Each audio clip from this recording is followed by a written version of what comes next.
Hai guys, jumpa lagi dengan saya Melanie. Hari ini saya akan membahas tentang LDR atau Long Distance Relationship. So, stay tuned.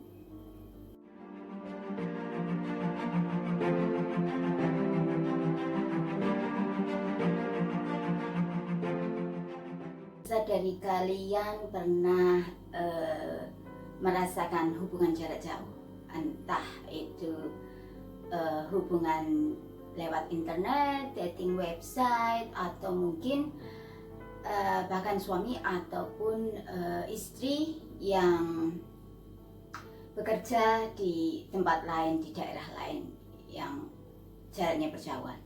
So, ada beberapa kunci di sini, ada beberapa poin yang akan saya sampaikan, yang akan kita bahas berdasarkan story saya untuk lebih awet dalam atau untuk lebih tenang dalam hubungan jarak jauh.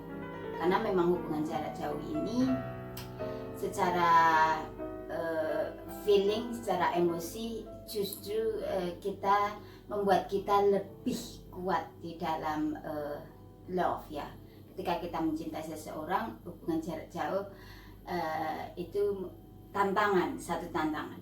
Tetapi bisa juga mengakibatkan perpisahan atau justru malah merusak, atau justru malah hubungan jarak jauh itu nggak awet gitu ya. Jadi tip-tip di sini untuk hubungan jarak jauh lebih awet. Oke, so yang pertama adalah saling percaya. Of course, kita harus saling percaya ya kan. Kalau kita nggak percaya nggak mungkin. Tetapi ada semacam masalah-masalah yang timbul, trigger you atau memancing entah itu kemarahan ketika kalian tidak mendapatkan balasan SMS atau telepon balik dari seseorang yang ada di sana. Kalian udah resah, kalian udah gelisah, kalian udah kenapa nggak balas SMS, dia kan online, kenapa kok nggak telepon aku, apa yang dia lakukan. Dan inilah pikiran-pikiran inilah yang justru malah merusak kepercayaan. Pikiran-pikiran yang ditimbulkan dari devil, ya kan. Ada teman saya yang bilang bahwa pikiran-pikiran buruk yang selalu mencerca kita, selalu ngomong di belakang kita, itu adalah devil. Karena kita adalah energi. Cinta yang kita kirimkan juga energi. Pikiran yang kita kirimkan juga energi. Jadi ketika kita berpikir buruk tentang seseorang, ketika kita memikirkan keburukan atau menyangka atau berpikir bahwa dia melakukan sesuatu yang buruk, entah itu apa, di sini kita mengirimkan energi buruk. Dan akhirnya apa yang terjadi? Bukannya menjadikan kamu semakin calm, bukannya menjadikan kamu semakin tenang, tapi justru menarik keburukan-keburukan terjadi. Kamu semakin gelisah, kamu semakin feeling insecure, kamu semakin feeling gitu kan. Jadi hilangkan pikiran-pikiran buruk itu. Jadi ketika pikiran itu mulai datang, kamu ambil sesuatu atau aktivitas lain untuk mengalihkan. Atau at least kamu bisa katakan no, enggak. Jadi karena ini perlu komitmen ya, ini perlu komitmen ketika pikiran itu mulai datang, mulai mengganggu, jadi perlu komitmen. No, aku nggak akan berpikir seperti itu. Karena ketika kepercayaan itu dibangun, dia pun akan juga merasakan. Karena energi apa yang kita kirimkan ke dia juga merasakan. Jadi ketika kita mengirimkan energi baik, dia akan merasakan energi baik. Ketika kita mengirimkan energi buruk, dia pun akan mengirimkan energi buruk. Tapi masalahnya Mbak Mel, kan kita nggak lihat di sana. Nah itu dia. Justru ketika kita nggak melihat apapun yang dia lakukan di sana, whatever. Karena ketika kita nggak melihat, justru kita harus membangun mental diri kita untuk lebih membangun yang positif. Jadi kembali saya katakan tadi bahwa cinta, bahwa feeling kita yang kita kirimkan ke dia itu adalah energi. Jadi kita Jadi kita mengirimkan energi, jadi dia juga menerimanya. Mau nggak mau itu sudah hukum, karena memang hukumnya seperti itu. Jadi kalau kita mengirimkan energi buruk, ya dia juga akan menerima energi buruk.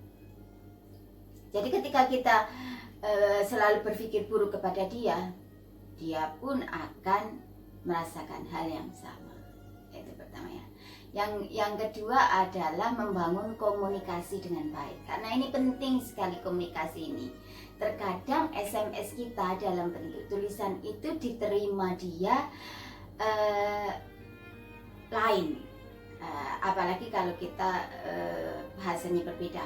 Maksud saya adalah kita komunikasinya dengan dua bahasa.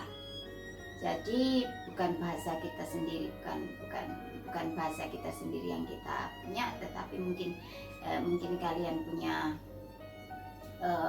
pacar yang lain negara, jadi berbeda bahasa. Nah terkadang SMS itu menimbulkan satu pemikiran yang lain. Jadi perlu hati-hati komunikasi, karena ketika komunikasi itu nggak clear akan menjadi miscommunication. Jadi kalau udah miscommunication, udah kita nggak akan bisa lagi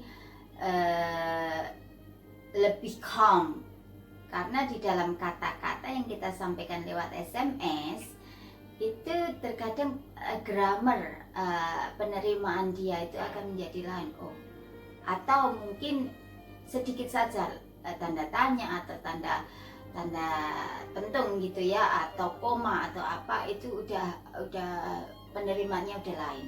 Ataupun sentence-nya itu grammarnya ditempatkan lain, juga penerimanya juga udah lain. Meskipun kita sama-sama dalam bahasa Indonesia pun terkadang kita juga menerimanya juga lain. Jadi komunikasi perlu hati-hati.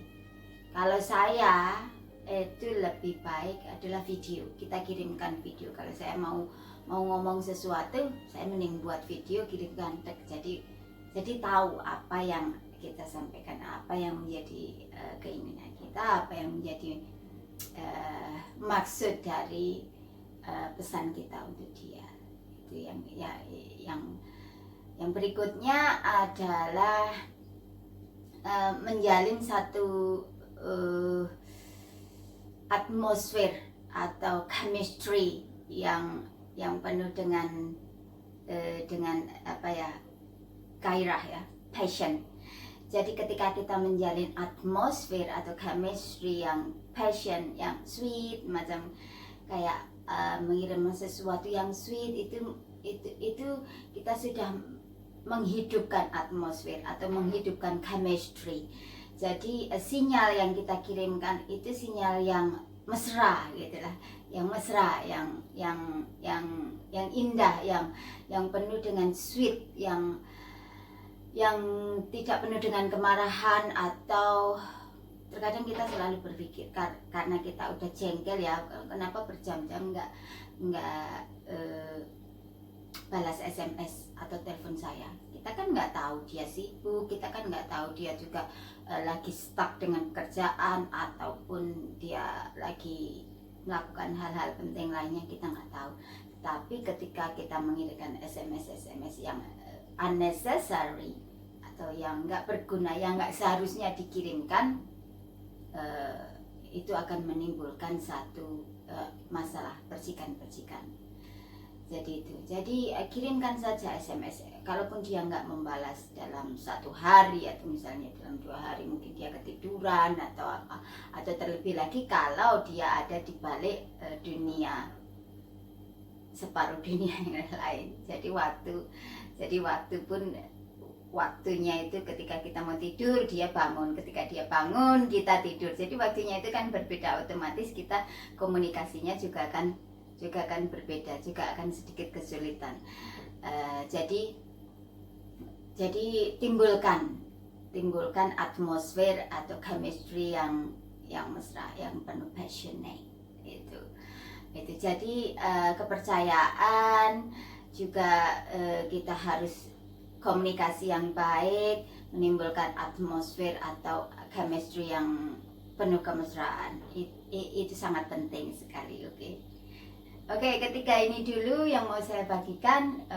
Kita akan sambung ke video berikutnya karena banyak sekali hal-hal yang ingin saya sampaikan yang berhubungan dengan long distance relationship. Karena memang topik ini sangat menarik, karena kebanyakan dari teman-teman saya yang lain ketika dia long distance relationship, mereka hanya bertahan sekitar 6 bulan, 3 bulan, paling lama 1 tahun, ntar balik lagi putus, balik lagi putus, balik lagi, begitu seterusnya. Kenapa sih? Ada apa di balik itu? Karena saya punya rahasianya. Oke, stay tune. Terima kasih sudah melihat video saya, like, subscribe, dan share.